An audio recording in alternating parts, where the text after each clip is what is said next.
What's that, Skip? Shauno's talking about Supercoach again. Let's go.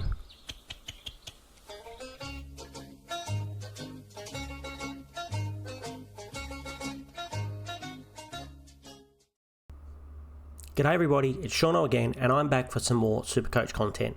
Today we're going to be doing our round 16 trade time video where I let you and all the community know what I think are the best downgrades and upgrades for our teams. So let's get on with it. A little bit of a recap. If you haven't already watched my review video from round 15, please go back and watch that one. Here's what we did. We got a score of 2,052. Not great, but not terrible. Dropped another 581 places, so now our season rank is at 10,761.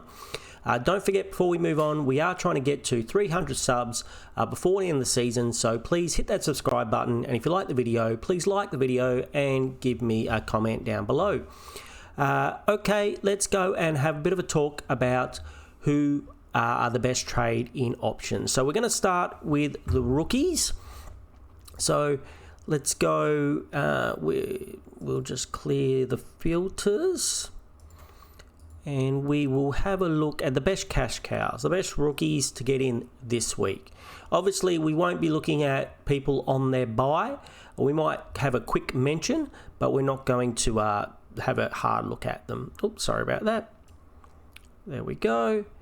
All right, so coming up this week, predicted, we've got a few. Since we're doing rookies, we'll start off by saying no one over 250k. I think that's fair, right? So the first one we see, which is probably a little bit relevant, is Sam Butler, the forward from from Hawthorn, and actually right below him there's another forward, also from Hawthorn. Now Sam Butler has been in the system for quite some time. I think he's a reasonable pick. Keep an eye out if he's named. I'm not too sure of job security for either of these guys. If I was to take a guess, but really it's just a guess, I'd say Sam Butler's probably job security is a little bit better, and his break-even is a little bit less, and he cost a little bit less as well. So if you needed a downgrade option in the forward line, I think he's probably a very viable option this week. And yeah, so those two boys, both are options for the forward line. But if I had to choose one or the other, I'd definitely wait for the team sheets to come out, see if one's named on the field or one's named in the interchange. But I'm guessing that Sam Butler is probably a little bit more likely to continue to play. Tyrell, I think we've missed the boat there. So the next one down is Manny Liddy. I hope that's how we say his name. From Port Mid. He's had a couple of good games. If Supercoach is going to let us have a look. So he's had a 34 and a 59. Not great, let's be honest, but playing. Probably are better options, to be honest. But he is on the bubble this week if you need a mid, and he is at that 99,000, that bargain basement price. So if you've got a lot of trades, maybe he's an option to bring on for one of your non-playing rookies, as long as you check the team sheets. Make sure he's playing. And as for job security, I'm not too sure, I have to admit. Now, I don't think there's too any other options for the bargain basement. Now, there is two others that you could consider. Now, let's just go make our lives easy. We can go like this, but we know they both played for the Eagles.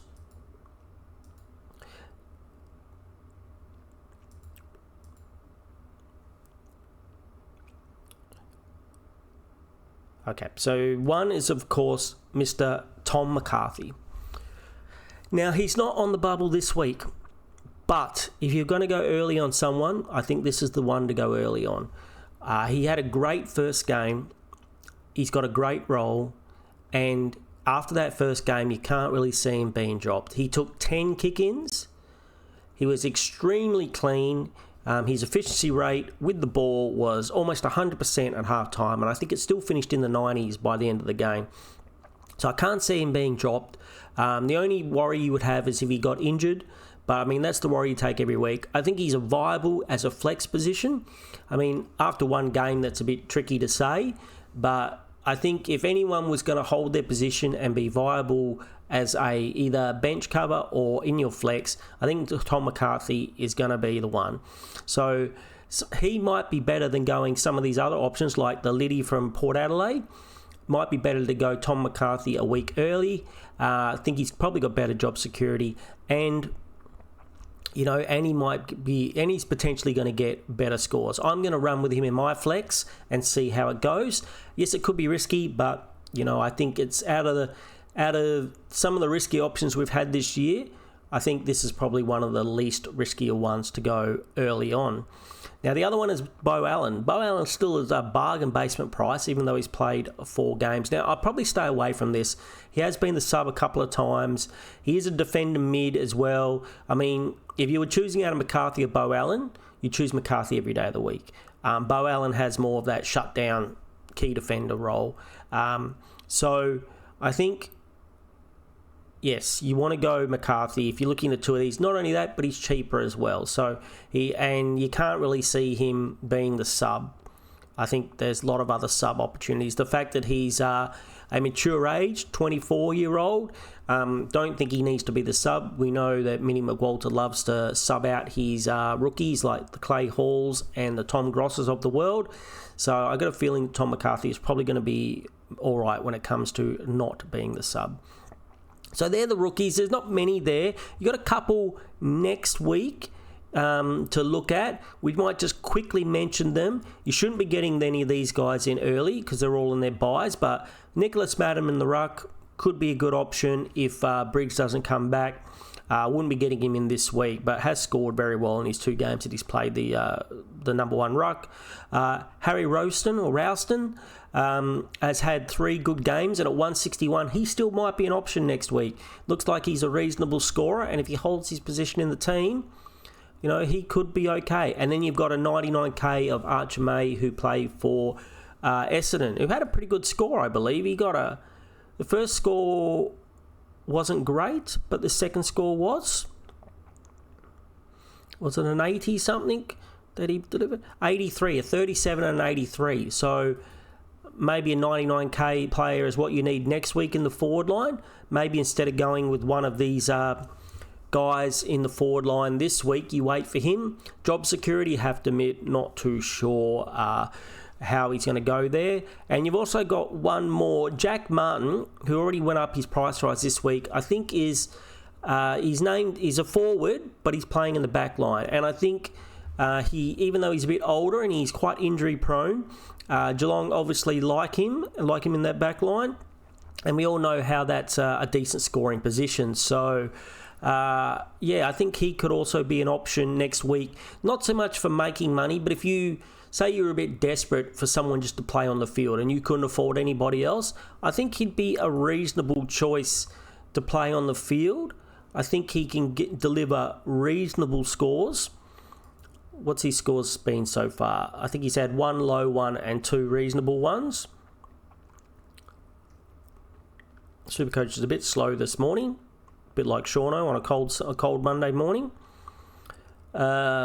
33, but then he's had a 79 and a 65. So I think the 79-65 could be a fairly consistent score for him. So if you just need someone on the field, you can't afford one of the big dogs, then maybe that's the way to go.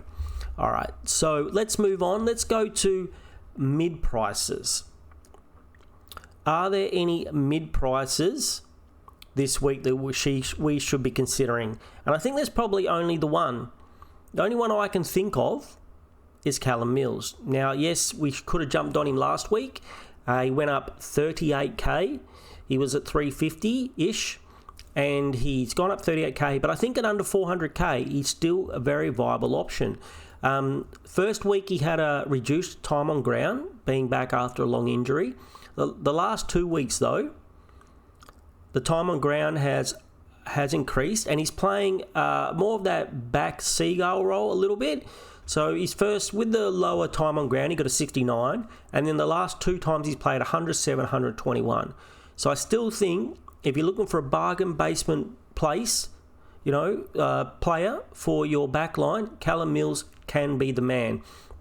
I brought him in last week. I was very happy, and I think he can deliver these. I don't think he'll get 121 every week, but around 100, I think he can get around 100 every week. So, I think he is definitely a very viable option. I can't think of any others. If you know of any other rookies or any other mid-prices you're thinking of, let me know in the comments down below. Now, let's have a look at the primos. So, we only got 1 week of buys to go. Most teams have had their buy, and so there's a lot of primos out there available. Now, I'm not going to go too much into the primos, just because at this time of year, I think you just get the best. Whoever you can afford and get the best. Unless you've got a lot of trades, like a lot of us don't. But if you've got a lot of trades and you can afford to, get a few more the value options, which you think you're not sure whether they're going to be in the top 8 of their line or top 6 of their line, and then upgrade them later, that's fine. But I really think at this time of the year, you just want to get the best of the best, who you can afford and who you want at the team at the end of the run. At the end of the season, this is the run to the end of the season, you get who you want. So if we go line by line, let's start with the midfield, and I think 2 very, very obvious guys. The Bont 177 break even of, he made his break even. I think his break even was 179 or 178. So basically, he made his break even. He's got a break even of 100. This is the week to get on the Bont. And the same with our friend Zach Butters, wherever you are, who got 130 this week. Time also to get on Butters. So this is probably the cheapest they're going to be for the entire season. Like, Butters has gone up a little bit. He basically broke his break even. His break even was a 90, so he broke it quite well. But this is the cheapest they're probably going to be all season. So they're really ones. Yes, they're owned by Butters is owned by 26% of the competition, and Bont is owned by 29%. So if you're looking for a pod, maybe not go them, but just know that fading the Bont and the Butters could really hurt you in the run to the end of the season. Also, Nick Dacos came back with a 157, smashed the Windhagger tag. Yes, it wasn't very windy. It was more of a light breeze, as we said in our review video, and he just waltzed right through that light breeze and scored a 157. So maybe Dacos is an option. You do know that he is a big tag risk, at least with the Bulldogs and Port. With Port, the tag might go to Rosie. At Bulldogs, the tag might go to Ed Richards or might go to Libba. But with Collingwood, you'd assume the tag's not going to anyone but Dacos. And 55% of the competition own him. So, again, fading him, if you do it at your own risk. But I understand if you're trying to gain places in your overall ranking, or your leagues, sometimes you have to go a bit of a pod. I think the only other one, all these guys which are top price, like we said, if you want them and you can afford them and you think they're going to be in the top 8 in their line for midfielders, just get them. That's this time of the year, not to muck around. Just go out and you just buy who you think's going to be the best, if you can afford them. The only other one I was going to mention at a reasonable price, I thought, Heaney's at $5.46, which seems like a reasonable price for him. And George Hewitt, where are you, Mr. Hewitt, is also still at a very reasonable price as well. I can't see him here. 3-round average.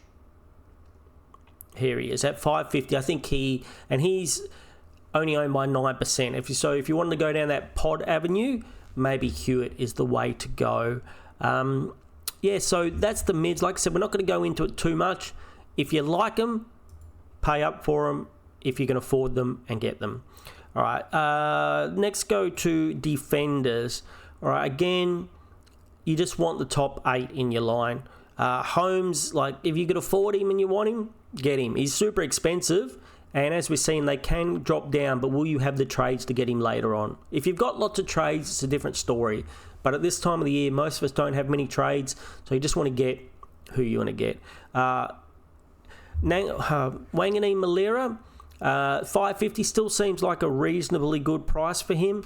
Very consistent, no problems with people getting him. If you wanted a sneaky pod, Luke Ryan is coming back. We could have got him a lot cheaper, less than $500K a few weeks ago. He's had a few good rounds. Hasn't been a great season for him so far, but the last couple of weeks he's made a bit of a comeback. So at only owned at 5%, he could be a good pod. But there are probably more reliable options. His friend here, Clark, is probably a little bit more reliable. Doesn't go as big as Luke Ryan goes. I think he hasn't scored a 157 all season, but he'll get you around 100 most weeks. Sheasel 130. I'd probably stay away from Sheasel just because of his role is still up in the air a little bit. We don't really know if he's playing mid or at forward or what's going on, so I'll probably stay away from Harry Sheasel. Tom Stewart at 500k, we could have got him a lot cheaper. I think there are better options. Bailey Dale has a great run home. He's a good option. Connor Rosie, like we spoke about, is probably a decent option. Zorko's been very up and down, obviously on the bye this week, but it's going to be very cheap the week after. And somebody else who might be cheap in a week or two is going to be Lachie Whitfield after his injury. So you're probably going to get Lachie Whitfield at an extremely cheap price coming in a few weeks. Let's have a quick look. So he's already gone down in price quite a bit. And so he's going to be very, very cheap. For someone like me who bought him at 590k, he's got to break even at 144. And at the moment he's priced at 509. So he could potentially drop down below 500k to be like a 485, as it's predicted here. If he comes out, gets a 90, let's even say he gets 100, he'd still be under 500.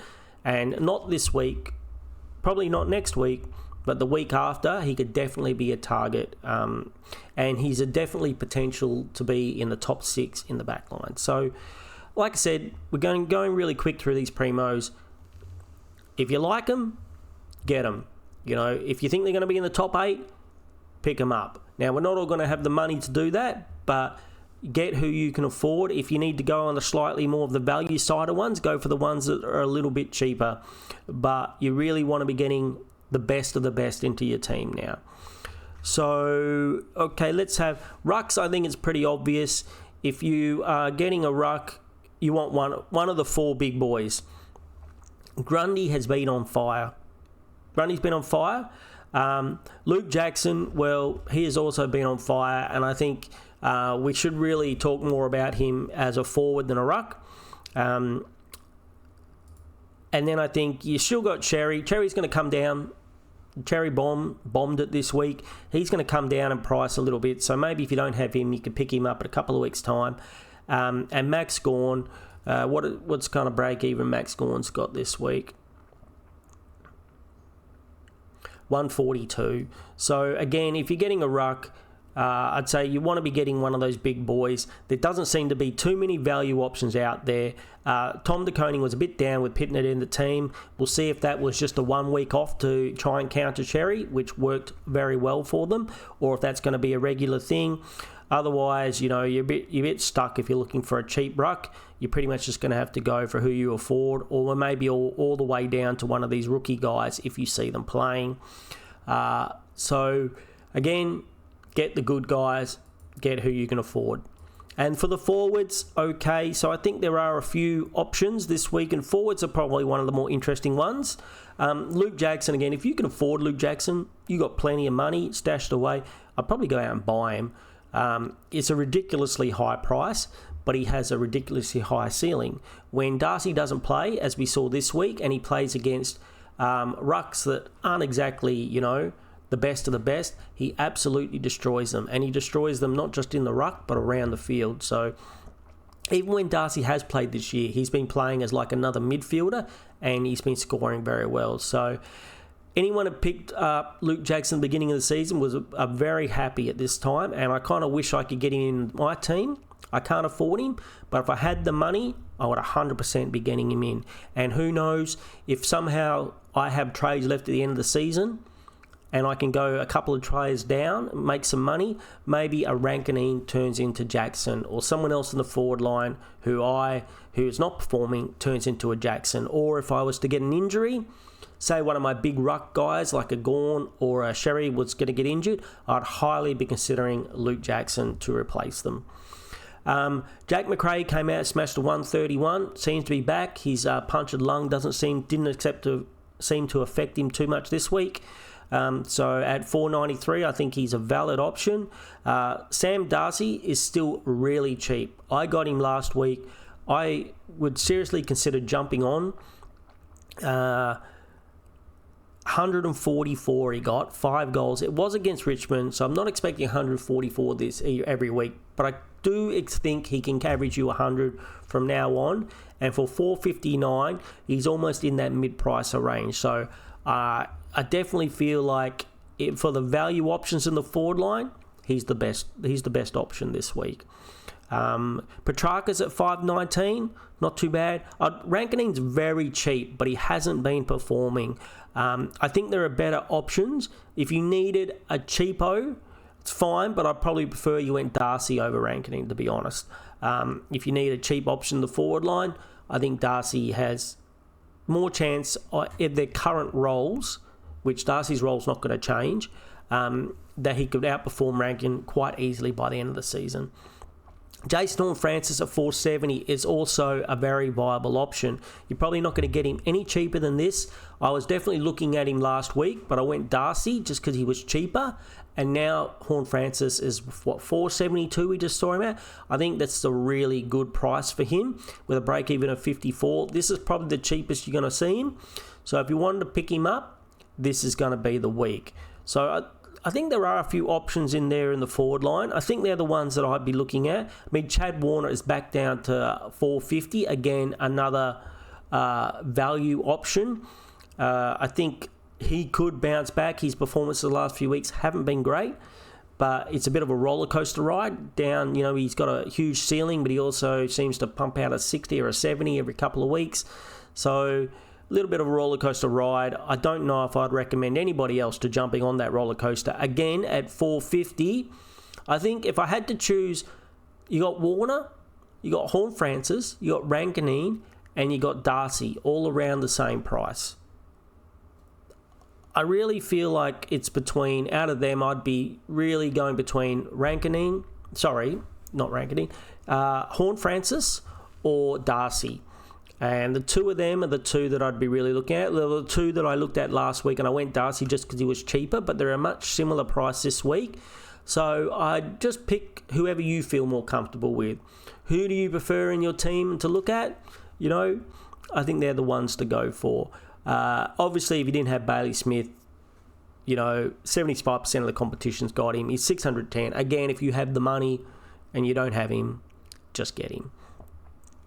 So I'm pretty sure that's the best I can come up with for the trade-ins and trade-outs. I hope that helps you out a lot. If I've missed anybody, please let me know in the comments down below. We will be doing a couple of live videos later on this week, so join me for those. I really love those videos and getting to chat to you guys out there in the community. You can berate me for my Sherry pick and captain this week and give me a hard time. We can go through and analyse some more of these picks. On the horizon, obviously don't get Bailey Smith this week. On the horizon also Nick Martin, forward or defender, especially as a forward. Not this week but the week after. Could be pretty good. I believe his break even is 156. So in a couple of weeks he could be down around the below 550 as well. So he's another one to keep an eye on. If you've got some trades or some future plans. Have a very quick look for captain and vice captains. Now, this was pretty rough last week for me and for my recommendations. So we're going to say, again, we're going to apologise. Very much so. We predicted Brayshaw into Sherry last week, and it was just a really bad call. No one, including myself, expected Sherry to do that low. I thought even in a bad game, he'd still get himself 100. Come out with a 79 was pretty average. Now, I think the captain and vice-captain choices could be a little bit tricky this week. I'm thinking from the first game, you got Port Adelaide and Carlton. You could go at sneaky vice captain to Butters. I guess we should tell you what my trade-ins are this week. So let's, before we get into the captain and vice captain, this is what I'm doing this week. McCarthy for Clark, and then I'll drop Roberts and bring in Butters. That allowed me to swing. It'll allow me to swing Sinclair back into the back line and to get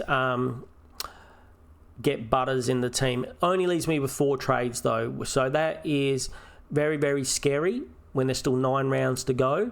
Hopefully we won't get too many injuries. We're going to keep our fingers crossed.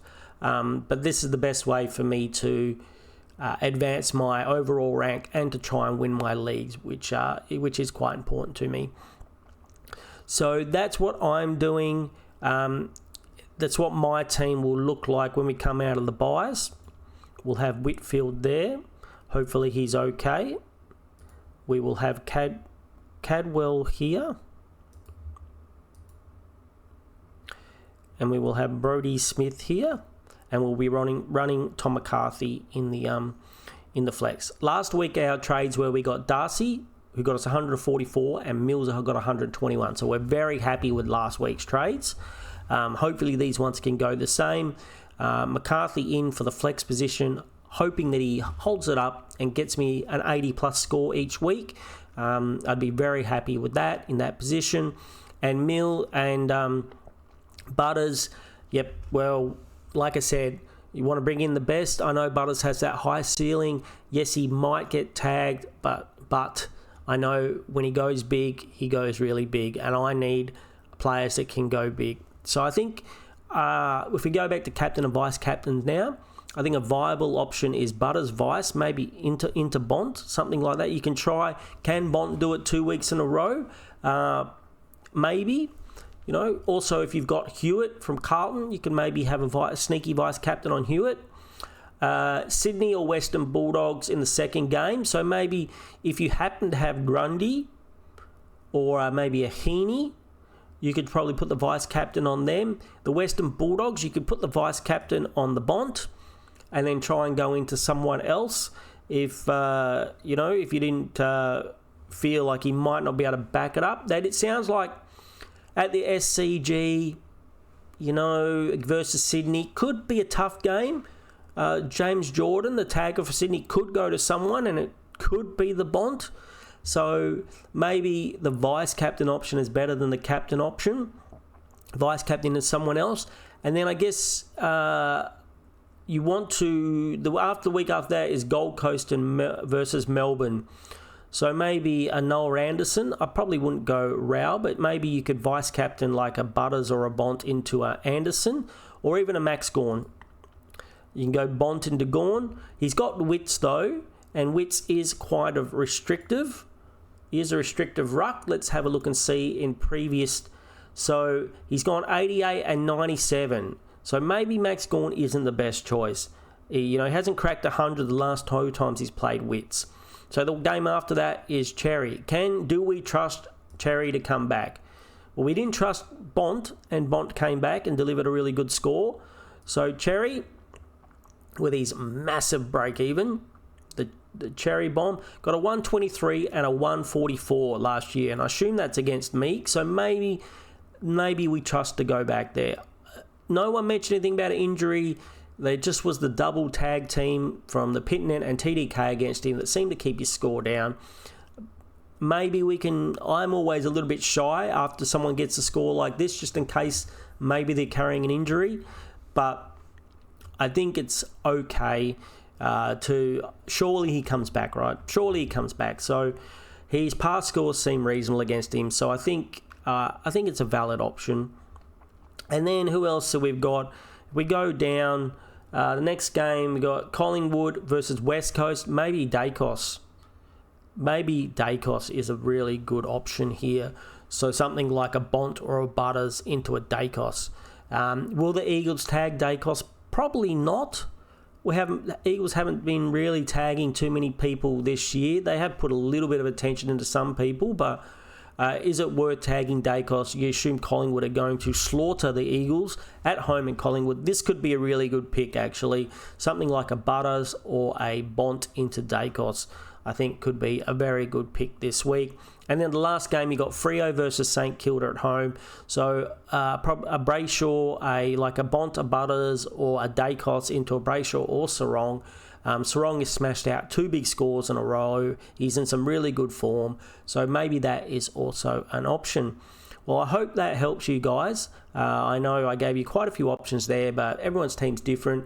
I think from what I saw, the ones that stay away from, maybe, and which whoever I say stay away from, well, I said I couldn't trust Bont last week and he got 177. So maybe you should captain whoever I say stay away from. But I'm going to stay away from Gawn against Wentz. And Sherry, I think I might just let him have a week. Maybe he's a little bit tired. Maybe he needs a little bit of a rest. I don't know.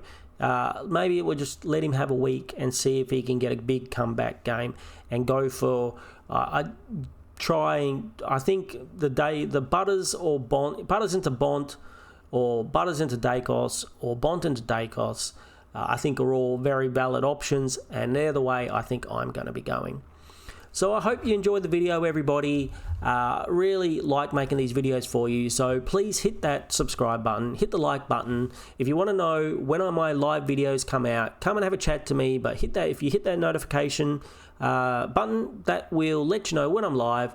This week it'll probably be early on either Wednesday or Thursday or both mornings. Come and have a chat. We'll talk about our teams. I'll show you team on stream if you like, and we can chat about what's the best decisions for your team this week. And I hope everyone has an awesome day, and I'll talk to you all then. See you then. Take it away, Skip.